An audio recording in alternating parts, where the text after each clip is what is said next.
بسم اللہ الرحمن الرحیم۔ وَإِن رسالہ مشتمل است بر یک مقدمہ و چہار باب و خاتمہ۔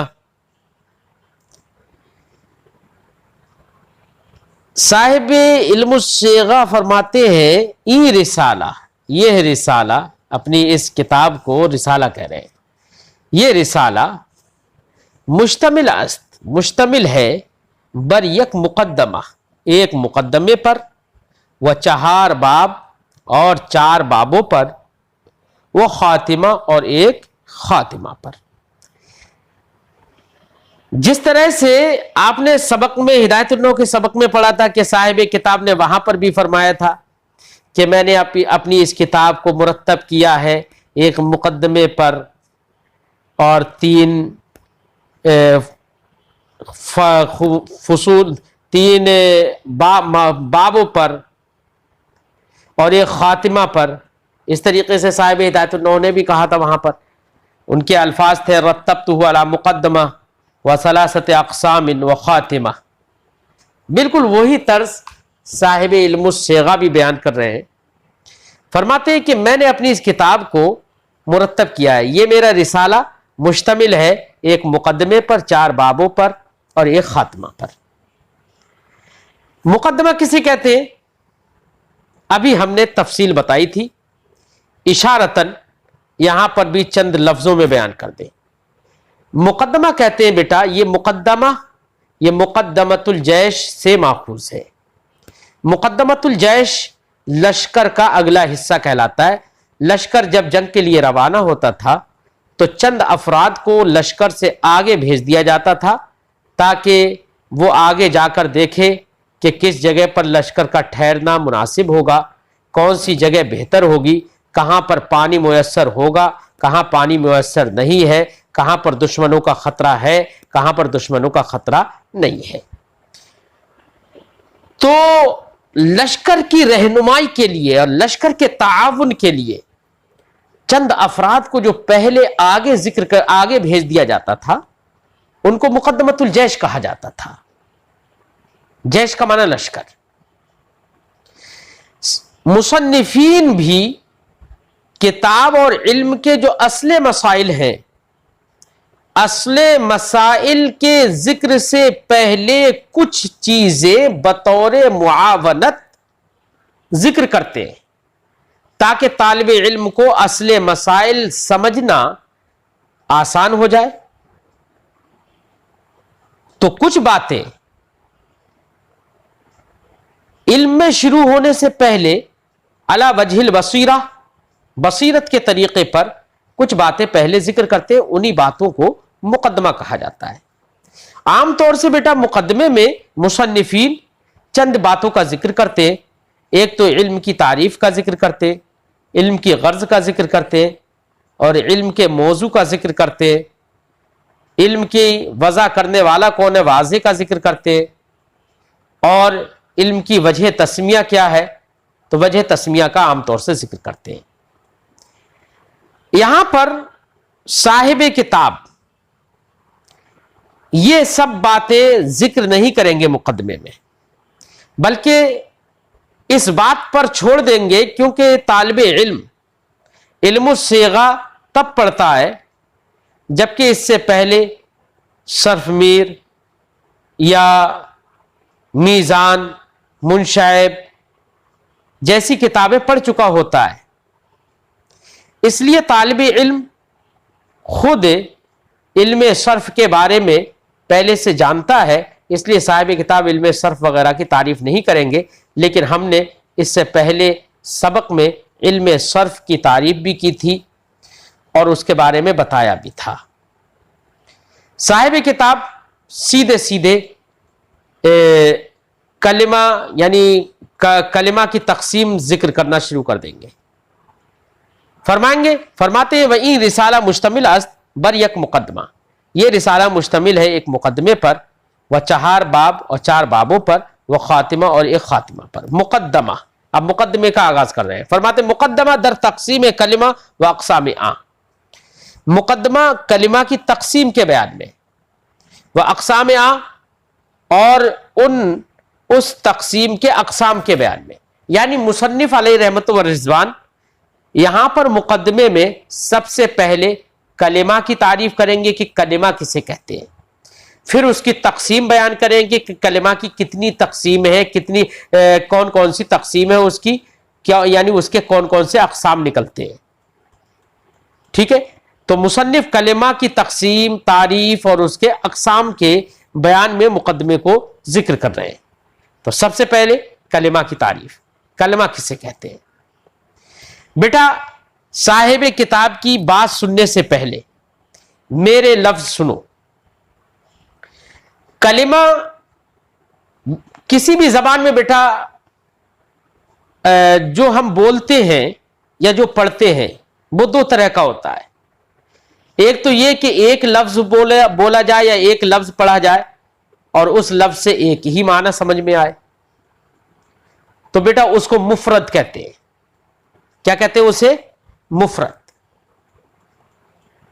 تو ایک لفظ ہو اور ایک ہی معنی ہو، اس کا ایک لفظ ایک ہی معنی پر دلالت کرے تو اس کو بیٹا مفرد کہتے ہیں اور اسی کو کلمہ کہتے ہیں. اور اگر چند مفرد اس طور سے ایک دوسرے کے ساتھ جڑے ہوئے ہوں، مرکب ہوں، کہ اب وہ مجموعہ جڑ کر مرکب ہو کر، مثال کے طور پر کہیں پر دو کلمے آپس میں جڑ گئے، ہم نے کہا ضرب زید، دو کلمے ہو گئے نا، ضرب ایک کلمہ ہو گیا، زید الگ کلمہ ہو گیا، دو کلمے ہو گئے.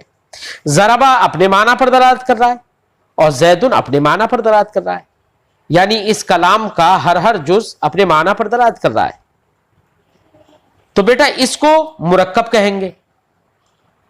تو ایک مفرد ہوتا ہے، ایک مرکب ہوتا ہے.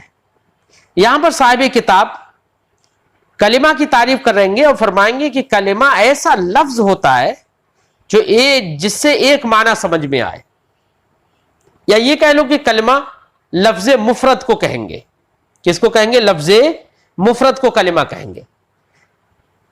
اب بیٹا لفظ مفرد صرف صاحب کتاب نے کہہ دیا، فرمایا کلمہ کے لفظ موضوع مفرد را گویند. کلمہ لفظ موضوع مفرد کو کہیں گے. لفظ موضوع مفرد، لفظ کسے کہتے ہیں؟ لفظ اسے کہتے ہیں بیٹا جس کا انسان تلفظ کرتا ہے، جس کو انسان بول سکتا ہے، اسے لفظ کہتے ہیں.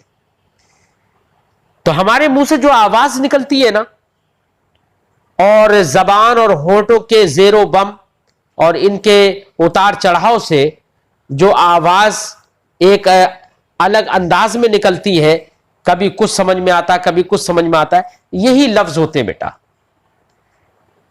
تو لفظ کا معنی کیا ہے؟ ما یتلفظ بہ الانسان، انسان جس کا تلفظ کرے، انسان جسے بولے وہ لفظ ہے.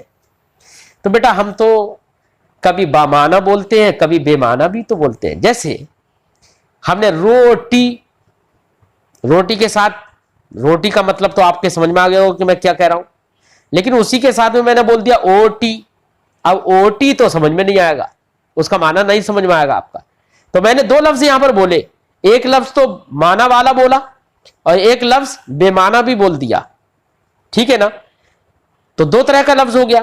تو لفظ کی بھی دو قسمیں ہوتی ہیں، ایک بامعنی لفظ اور ایک بے معنی لفظ. جیسے آنی پانی بول دیتے ہیں نا، چائے وائے، تو چائے کے ساتھ میں وائے بول دیا، تو چائے تو ہم نے سمجھ لیا لیکن وائے کا مطلب نہیں سمجھ میں آئے گا. تو ہم بیٹا دو طرح کے الفاظ بولتے ہیں، کبھی بامعنی اور کبھی بے معنی. بامعنی اگر کوئی لفظ ہم بولتے ہیں تو اسی کو بیٹا لفظ موضوع کہتے ہیں اصطلاح میں. کیا کہتے ہیں؟ لفظ موضوع. اور بے معنی اگر لفظ ہم بولے تو اس بے معنی لفظ کو لفظ محمل کہتے ہیں اصطلاح میں. کیا کہتے ہیں؟ محمل، چھوٹی ہاں سے محمل. محمل کا مطلب بیکار، بے فائدہ، بے معنی. ٹھیک ہے نا؟ تو اس کو لفظ محمل کہتے ہیں. صاحب کتاب فرماتے ہیں کلمہ کے لفظ موضوع مفرد را گوین. کلمہ لفظ موضوع مفرد کو کہتے ہیں. لفظ موضوع کہہ دیا دیکھیے صاحب کتاب نے. اس سے سمجھ میں آیا کہ لفظ محمل کو کلمہ نہیں کہیں گے، بات سمجھ میں آ گئی؟ جس لفظ کا معنی نہیں ہوتا ہے اس کو کلمہ نہیں کہیں گے. ٹھیک ہے. صاحب کتاب فرماتے ہیں کلمہ کی تعریف کرتے ہوئے کہتے ہیں کلمہ کے لفظ موضوع مفرد را گویند. کلمہ لفظ موضوع مفرد کو کہیں گے. ایک تو لفظ ہو، دوسرا لفظ موضوع ہو، تیسرا لفظ موضوع مفرد ہو. اگر مرکب ہو تو اسے کلمہ نہیں کہیں گے بلکہ اس کو پھر کلام کہہ دیں گے. ٹھیک ہے نا. تو کلمہ کی تعریف کی کلمہ کے لفظ موضوع مفرد را گویند. کلمہ لفظ موضوع مفرد کو کہیں گے. موضوع کا مطلب بامانہ. ٹھیک. فرماتے ہیں بر سہ قسم است. کلمہ 3 قسموں پر ہے. کلمہ کی کتنی قسمیں بیٹا؟ 3. فعل، اسم، حرف. فعل، اسم، حرف. تو فعل ایک قسم ہے، اسم ایک قسم ہے، حرف ایک قسم ہے. نحوی حضرات جب یہی تقسیم بیان کرتے ہیں تو وہ اسم، فعل، حرف کو ذکر کرتے ہیں. تو میں نے بتایا کہ نحوی حضرات جب یہی بیان کرتے ہیں تو وہ پہلے اسم کو ذکر کرتے ہیں، پھر فعل کو ذکر کرتے ہیں، پھر حرف کو ذکر کرتے ہیں. لیکن صرفی لوگ، علم صرف کے مصنفین جب ذکر کرتے ہیں تو وہ فعل کو پہلے ذکر کرتے ہیں، پھر اسم کو ذکر کرتے ہیں، پھر حرف کو ذکر کرتے ہیں. اس کی وجہ کیا ہے؟ اس کی وجہ یہ ہے بیٹا، آپ جانتے ہیں فعل میں فعل مضارع مورب ہوتا ہے، باقی فعل ماضی ہو، فعل امر ہو، وہ سب کے سب مبنی ہوتے ہیں. اور فعل مضارع بھی اس وقت مورب ہوتا ہے جبکہ نون جمع مونس اور نون تاکید سے خالی ہو، تبھی مورب ہوتا ہے. جبکہ نحوی لوگ بحث کرتے ہیں اعراب اور بنا سے، ان کا تعلق گردان وغیرہ سے ہوتا ہی نہیں ہے. اس لیے اسم کو وہ مقدم کرتے ہیں کیونکہ اسم کے اندر جو اسم کا جو معنی ہے وہ معنی مستقل بالمفہومیت ہے. اور صرفی لوگ چونکہ گردانے کریں گے، ان کے یہاں پر صیغے بتائے جائیں گے، ان کے یہاں پر صیغے بنائے جائیں گے. اور صیغے بننا، الگ الگ صیغے بننا، گردان ہونا بیٹا یہ اسم کے اندر نہیں پایا جاتا ہے، یہ فعل کے اندر ہی صرف پایا جاتا ہے. اس لیے صرفی لوگ اپنے مقصد کے پیش نظر فعل کو مقدم کرتے ہیں. اسی لیے صاحب کتاب نے فرمایا کہ کلمہ لفظ موضوع مفرد کو کہتے ہیں. اس کی 3 قسمیں ہیں، فعل، اسم، حرف. اور آپ جب ہدایت النوم پڑھیں گے تو وہاں پر جب وہ قسم بتائیں گے کلمہ کی تو وہ کہیں گے اسم، فعل، حرف. وہ اسم کو مقدم کریں گے، انہوں نے فعل کو مقدم کیا. کیوں؟ اس لیے کہ صرفی لوگوں کا تعلق جو ہوتا ہے وہ کس سے ہوتا ہے؟ گردانوں سے ہوتا ہے، صیغوں سے ہوتا ہے. اور صیغے اور گردانیں کس کی ہوتی ہے؟ فعل کی ہوتی ہے. اس لیے وہ فعل کو مقدم کرتے ہیں. اور اس میں نحوی لوگوں کا تعلق اس سے ہوتا نہیں ہے، وہ اعراب و بنا سے ان کا تعلق ہوتا ہے. اور اعراب و بنا کا زیادہ تر جو تعلق ہے وہ اسم سے ہے، اس لیے وہ اسم کو مقدم کرتے ہیں. ٹھیک ہے. تو فعل، اسم، حرف، یہ 3 قسمیں ہوئی کس کی؟ کلمہ کی. تو ابھی تک آپ نے کلمہ کی تعریف پڑھی اور پھر کلمہ کی 3 قسمیں پڑھی. صاحب کتاب اب ان تینوں قسموں کی تعریف ذکر کرتے ہیں. تقسیم کر دی، اب تقسیم کے جو اقسام نکلے ان اقسام میں سے ہر ایک کی تعریف بیان کر رہے ہیں. فرماتے ہیں فعل آنکھ دلالت کند بر معنی مستقل با یک از من ثلاثہ ماضی و حال و استقبال. دیکھو بیٹا میرے لفظوں میں سنو، صاحب کتاب کہہ رہے ہیں، یہ بتا رہے ہیں کہ فعل کسے کہتے ہیں. تو بیٹا فعل کی تعریف سمجھنے سے پہلے ایک بات سمجھو، کسی بھی لفظ کا جو معنی ہوتا ہے نا وہ معنی 2 طرح کا ہوتا ہے. ایک تو معنی ایسا ہوتا ہے کہ لفظ بولا گیا، ہمارے بات پوری سمجھ میں آ گئی. کوئی دوسرا لفظ نہ بھی ملایا جائے تب بھی ہم نے پوری بات سمجھ لی.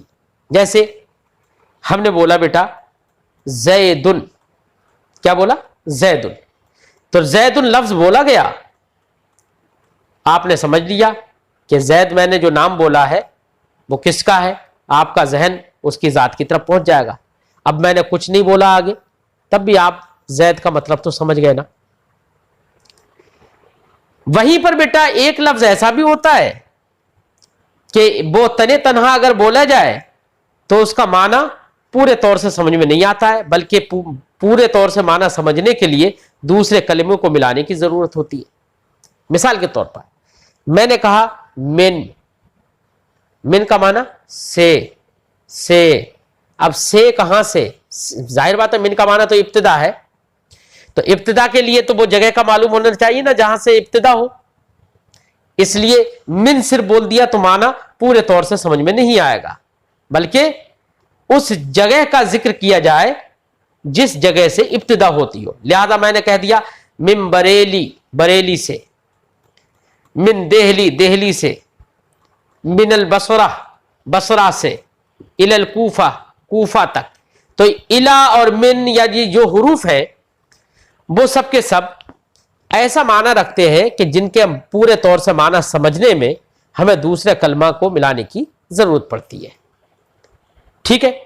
تو جو کلمات ایسے ہوں جن کا معنی دوسرے کلمے کے ملائے بغیر سمجھ میں آ جائے پورے طور سے، تو ایسے معنی کو بیٹا معنی مستقل یا معنی مستقل بالمفہومیت کہتے ہیں۔ کیا کہتے ہیں اس کو؟ معنی مستقل کہتے ہیں، جو دوسرے کلموں کو ملائے بغیر سمجھ میں آ جاتا ہے، ایسے معنی کو کیا کہتے ہیں؟ معنی مستقل۔ اور جو معنی دوسرے کلموں کو ملائے بغیر سمجھ میں نہیں آئے، دوسرے کلمے کو ملانے کی ضرورت پڑے، تو اس کو کہتے ہیں معنی غیر مستقل، ٹھیک ہے؟ تو زید میں نے اسم کی مثال دی، اس کا معنی مستقل تھا، دوسرے کو ملائے بغیر اس کا مطلب سمجھ میں آ گیا۔ من کا معنی دوسرے کو ملائے بغیر سمجھ میں نہیں آیا صحیح سے، لہذا من حرف ہے، اس کا معنی غیر مستقل کہلائے گا، اور زید جو اسم ہم نے ذکر کیا اس کا معنی مستقل کہلائے گا، ٹھیک ہے؟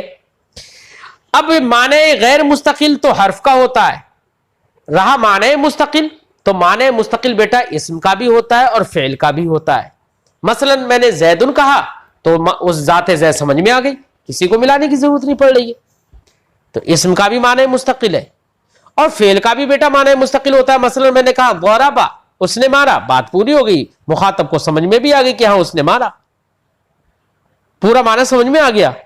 تو فعل سے بھی پورا معنی سمجھ میں آتا ہے، تو فعل کا بھی معنی مستقل ہی ہوتا ہے۔ تو پھر اسم اور فعل کے درمیان فرق کیا ہوگا؟ تو اسم اور فعل کے درمیان بیٹا فرق یہ ہوتا ہے، دونوں کا معنی مستقل ہوتا ہے لیکن دونوں میں فرق ہوتا ہے زمانے کا۔ اسم کے اندر جب لفظ بولا جاتا ہے تو اس سے جو معنی سمجھ میں آتا ہے اس معنی کے ساتھ ساتھ کوئی زمانہ سمجھ میں نہیں آتا ہے، لیکن فعل کے اندر جب فعل کا لفظ بولا جائے، فعل بولا جائے، تو اس سے جو معنی سمجھ میں آتا ہے تو وہ معنی اس طور سے سمجھ میں آتا ہے کہ اس کے ساتھ میں ایک زمانہ بھی سمجھ میں آتا ہے۔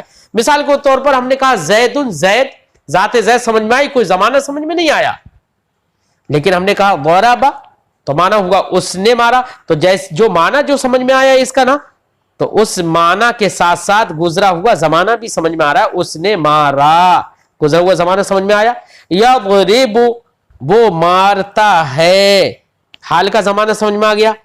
سوف یضرب، ان قریب وہ مارے گا، مستقبل کا زمانہ سمجھ میں آیا، ٹھیک ہے؟ تو فعل کا بھی معنی مستقل ہے، اسم کا بھی معنی مستقل ہے، ٹھیک؟ لیکن دونوں کے درمیان فرق کیا ہے؟ زمانے کا، کہ اسم کا جو معنی ہوتا ہے اس کے ساتھ زمانہ سمجھ میں نہیں آتا ہے، لیکن فعل کا جو معنی ہوتا ہے اس کے ساتھ تینوں زمانوں میں سے کوئی نہ کوئی ایک زمانہ سمجھ میں آتا ہے، ٹھیک ہے؟ اب جب ہماری یہ باتیں بیٹا آپ کے سمجھ میں آ گئی تو صاحب کتاب کہیں گے، فعل کی تعریف کریں گے، کہیں گے کہ فعل وہ کلمہ ہوتا ہے جو معنی مستقل پر دلالت کرے۔ میں نے ابھی بتایا نا کہ فعل کا بھی معنی مستقل ہوتا ہے، اور معنی مستقل کا مطلب بھی میں نے سمجھا دیا ہے۔ تو فرمائیں گے کہ فعل وہ کلمہ ہوتا ہے جو معنی مستقل پر دلالت کرے، جو معنی مستقل بتائے، اور ساتھ ہی ساتھ فرمائیں گے کہ تین زمانوں میں سے کسی ایک زمانے کے ساتھ، یعنی اس میں کوئی تین زمانوں میں سے کوئی ایک زمانہ بھی سمجھ میں آئے، ٹھیک ہے؟ یہی تعریف کریں گے۔ دیکھو فعل کی بھی تعریف اور اسم کی بھی تعریف اب سمجھ میں آ گئی ہوگی کہ اسم وہ کلمہ ہوگا جو معنی مستقل پر دلالت تو کرے لیکن تینوں زمانوں میں سے کوئی زمانہ اس سے سمجھ میں نہ آئے، ٹھیک ہے نا؟ یہ اسم کی تعریف ہو جائے گی۔ اور حرف کی تعریف بھی بیٹا آپ کے سمجھ میں آ گئی ہوگی، ہے نا؟ میں نے بتایا تھا کہ حرف وہ کلمہ ہے جو معنی مستقل پر دلالت ہی نہ کرے بلکہ معنی غیر مستقل پر دلالت کرے. غیر مستقل کا مطلب یعنی دوسرے کو ملانے کی اس میں ضرورت پیش آئے. تو بیٹا اسم، فعل، حرف، تینوں میں سے ہر ایک کی تعریف سمجھ میں آ گئی نا آپ کے. اب میں ترجمہ لگاتا ہوں صاحب کتاب کی عبارت کا. دیکھیے فرماتے ہیں فعل آ کے دلالت کند بر معنی مستقل با یک از ازمنہ ثلاثہ ماضی و حال و استقبال. فعل وہ کلمہ ہے جو دلالت کرتا ہے معنی مستقل پر با یک از ازمنہ ثلاثہ، تین زمانے ماضی اور حال استقبال میں سے کسی ایک زمانے کے ساتھ. با یک ایک کے ساتھ، از ازمنہ ثلاثہ تین زمانوں میں سے. اب وہ تین زمانے ہیں کون سے؟ ماضی، حال اور استقبال. مثال جیسے کہ ضربہ اور یضرب. ضربہ اس نے مارا، گزرا ہوا زمانہ سمجھ میں آ گیا، ماضی سمجھ میں آیا. یضرب وہ مارتا ہے، حال کا زمانہ سمجھ میں آیا. یہ یضرب وہ مارے گا، مستقبل کا زمانہ سمجھ میں آئے گا. آیا نا؟ ٹھیک ہے. اسم کسے کہیں گے؟ فرماتے اسم آ کے دلالت کند بر معنی مستقل. اسم وہ کلمہ ہے جو دلالت کرتا ہے معنی مستقل پر، نا با یک از ازمنہ ثلاثہ. معنی مستقل پر دلالت کرتا ہے لیکن تینوں زمانوں میں سے کسی ایک زمانے کے ساتھ نہیں. یہ فرق ہو گیا فعل اور اسم کے درمیان کہ فعل معنی مستقل پر دلالت کرتا ہے لیکن وہ تین زمانوں میں سے کسی ایک زمانے کے ساتھ. اسم معنی مستقل پر دلالت کرتا ہے لیکن کسی زمانے کے ساتھ نہیں. ٹھیک. جیسے رجل آدمی، ضارب مارنے والا. بس مارنے والے ذات سمجھ میں آ گئی. رجل سے رجولیت، مردانگی جس کے اندر ہو وہ اس کی ذات سمجھ میں آ گئی. کوئی زمانہ سمجھ میں نہیں آیا. ٹھیک ہے نا. وہ حرف آ کے دلالت کند بر معنی غیر مستقل. اور حرف وہ کلمہ ہے جو دلالت کرے بر معنی غیر مستقل، معنی غیر مستقل پر. معنی غیر مستقل یعنی ایسے معنی پر جس کو پورے طور سے سمجھنے کے لیے کسی دوسرے کلمے کو ملانے کی ضرورت ہو. اب اسی کی معنی غیر مستقل کی وضاحت کر دیں. فرماتے وضاحت کرتے ہوئے کہ بے ضم کلمہ دیگر فہمیدہ نشود. بے ضم، ضم کا معنی ملانا. بے ضم کلمہ دیگر، دوسرے کلمے کو ملائے بغیر فہمیدہ نشود، نہ سمجھا جائے. ٹھیک ہے. تو غیر مستقل، معنی غیر مستقل کا مطلب بتا دیا کہ معنی غیر مستقل کا مطلب یہ ہے کہ دوسرا کلمہ ملائے بغیر وہ سمجھ میں نہ آئے. جیسے من اور الا، تفصیل میں بتا چکا ہوں. اب صاحب کتاب آگے فرماتے فعل باعتبار معنی و زمانہ برسے قسم است. فعل تو بیٹا وہ ہوا جو کہ معنی مستقل پر دلالت کرے اور تین زمانوں میں سے کسی ایک زمانے کے ساتھ ملا ہوا بھی ہو، اس میں کوئی زمانہ بھی سمجھ میں آئے، ہے نا، اسی کو فعل کہا نا. تو فعل کی تعریف میں زمانہ داخل ہوا. کیا ہوا؟ زمانہ داخل ہو گیا فعل کی تعریف میں. تو جب زمانہ داخل ہے تو بیٹا زمانہ تو تین طرح کا ہوتا ہے، ماضی، حال، استقبال. ٹھیک ہے نا. تو اب فعل کے معنی میں زمانہ بھی شامل ہے. تو اسی لیے صاحب کتاب زمانے کے اعتبار سے، اور فعل کا معنی زمانے کے ساتھ پایا جاتا ہے، اس لیے معنی اور زمانے کے اعتبار سے فعل کے اقسام صاحب کتاب اب بتا رہے ہیں کہ کتنے قسموں کا فعل ہوتا ہے. تو بیٹا آپ سمجھ چکے ہو، فعل ماضی ہوتا ہے، فعل مضارع ہوتا ہے، فعل امر ہوتا ہے. ماضی گزرے ہوئے زمانے پر دلالت کرتا ہے، مضارع موجودہ زمانے پر یا آنے والے زمانے پر دلالت کرتا ہے، اور امر وہ صرف اور صرف مستقبل یعنی آئندہ زمانے پر دلالت کرتا ہے. ٹھیک ہے. فرماتے ہیں فعل بے اعتبار معنی و زمانہ برسے قسم است. فعل معنی اور زمانے کے اعتبار سے تین قسموں پر ہے. کون سی تین قسمیں؟ ماضی و مضارع و امر. ایک ماضی، ایک مضارع اور ایک امر. ماضی کسے کہیں گے؟ تو بیٹا ماضی کا معنی ہوتا ہے گزرنے والا، گزرنے والا یا گزرا ہوا. ٹھیک ہے نا. تو اب ماضی کی تعریف بہت آسانی سے آپ سمجھ لیں گے کہ ماضی وہ فعل ہے جو گزرے ہوئے زمانے پر دلالت کرے. ٹھیک ہے.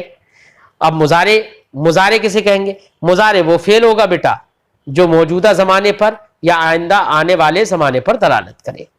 اور امر وہ فعل ہوگا کہ جس میں فاعل مخاطب کو کسی کام کے کرنے کا حکم دیا جائے آنے والے زمانے میں یعنی مستقبل کے زمانے میں، اسے امر کہیں گے. ٹھیک ہے. تعریفیں تینوں کی آپ کے سمجھ میں آ گئی ہوں گی، اور بلکہ ان کے لفظوں سے ان کی تعریفیں ظاہر ہیں. فرماتے ہیں ماضی آ کے دلالت کنند بر وقوع معنی در زمانہ گزشتہ. ماضی وہ کلمہ ہوگا، وہ فعل ہوگا جو دلالت کرے معنی کے وقوع پر. کس پر؟ معنی کے وقوع پر در زمانے گزشتہ زمانے میں.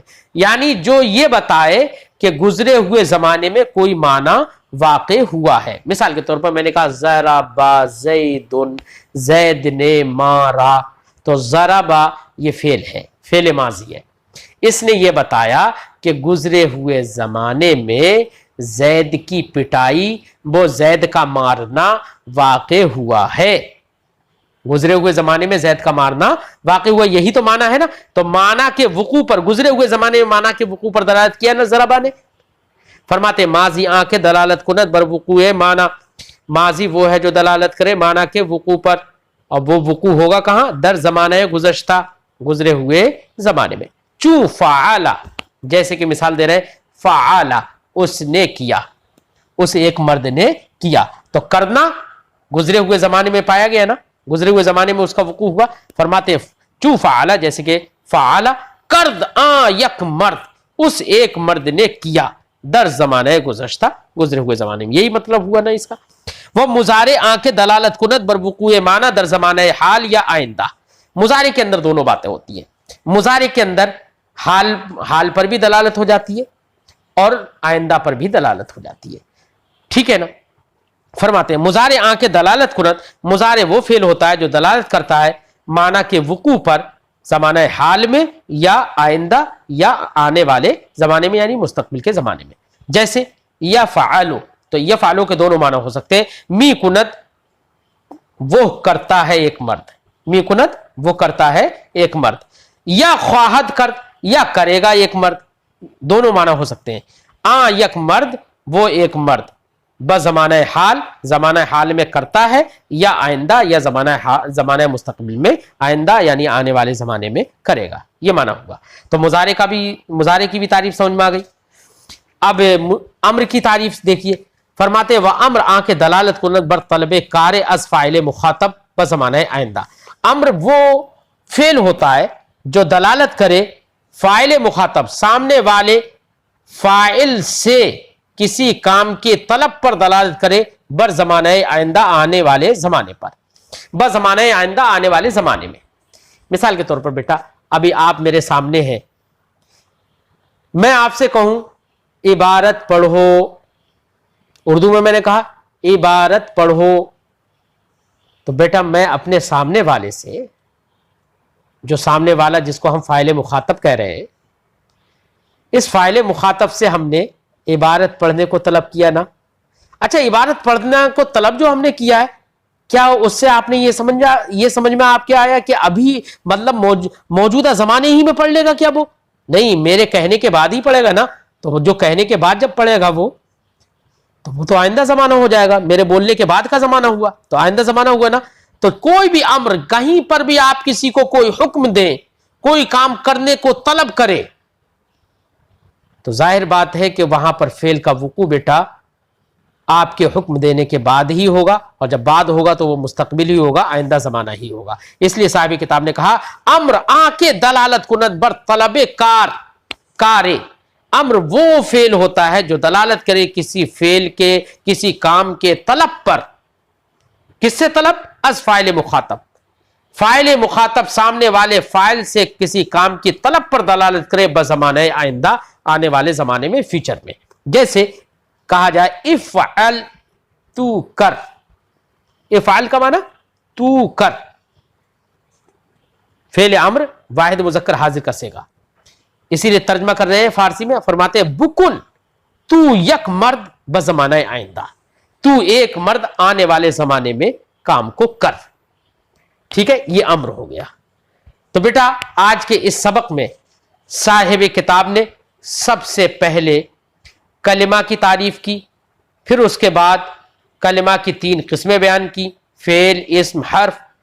تینوں قسموں میں سے ہر ایک کی تعریف کی، اور اس تعریف میں معنی مستقل اور معنی غیر مستقل آیا. ہم نے وہ بھی سمجھایا کہ معنی مستقل کا کیا مطلب ہوتا ہے، معنی غیر مستقل کا کیا مطلب ہوتا ہے. پھر اس کے بعد صاحب کتاب نے معنی اور زمانے کے اعتبار سے فعل کی 3 قسمیں بیان کی، ماضی، مضارع اور امر، اور پھر تینوں میں سے ہر ایک کی مثال کے ساتھ تعریف کر دی.